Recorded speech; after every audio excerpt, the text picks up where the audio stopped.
Alright, today I want to show you how I started with this, turned it into this.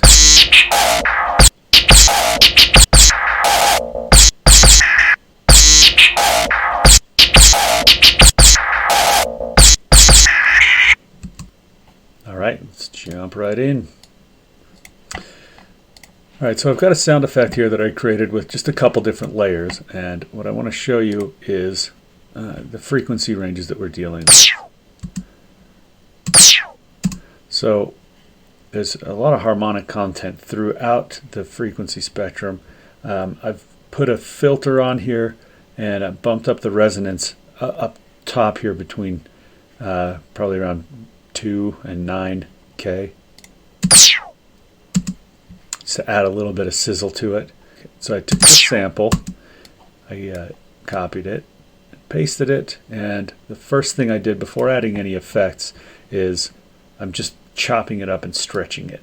The first part of the sound here I haven't done anything with, but once it reaches this point here, I just copied and pasted a short section of the sound to make like a harmonic or some type of really quickly repeating sound.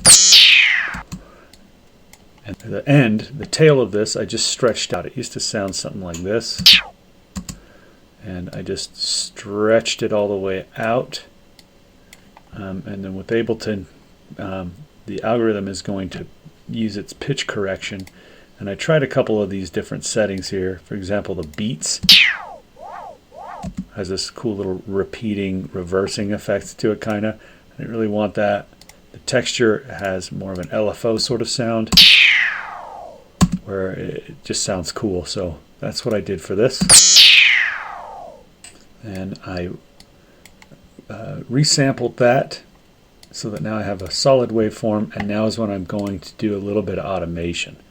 Let's drop this down and I'll show you here on the filter frequency where I've automated it right here.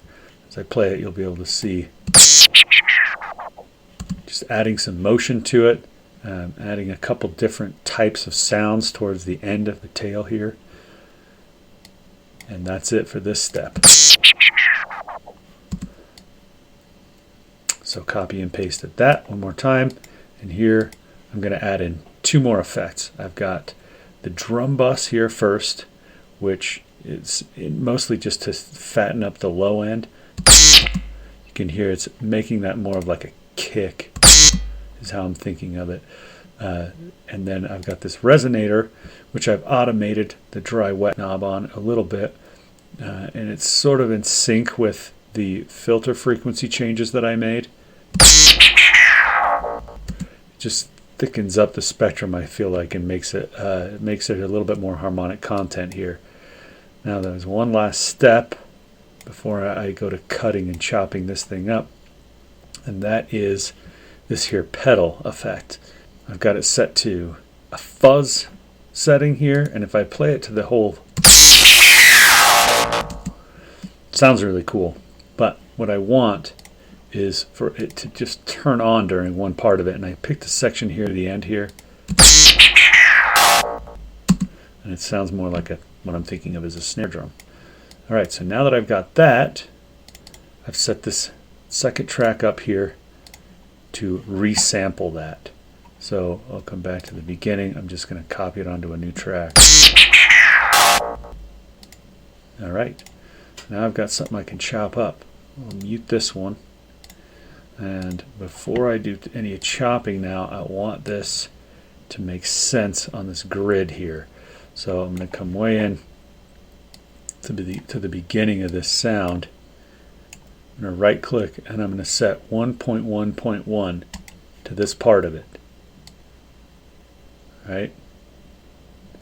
Now I want the rest of these to kind of fall on the beats, or some beat. I'll start with this one. I'm just going to move it to there. Let's see, this one we can move to there. That one's pretty much already lining up with that 8th note. This, what I'm calling the snare, this distorted sound. I'll move it right over to beat 2. And now still kind of stuttery sounding. So let's go back to the algorithm here. Let's change it to Complex Pro. Kind of smoothed it out a little bit. Now I'm ready to start editing this. So let's start with this kind of snare sound. Just select this, and I like to hold down Control and grab. It's just a copy function. That's kind of cool. I'm really just going to play around here.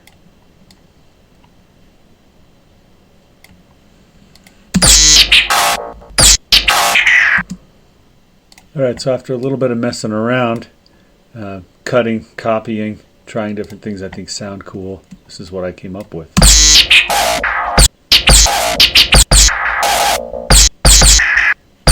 So you can see that I'm repeating a lot of things. This sound here is just repeated. So I took this here little 4-bar section, copied it again here, and on the end you can hear all this.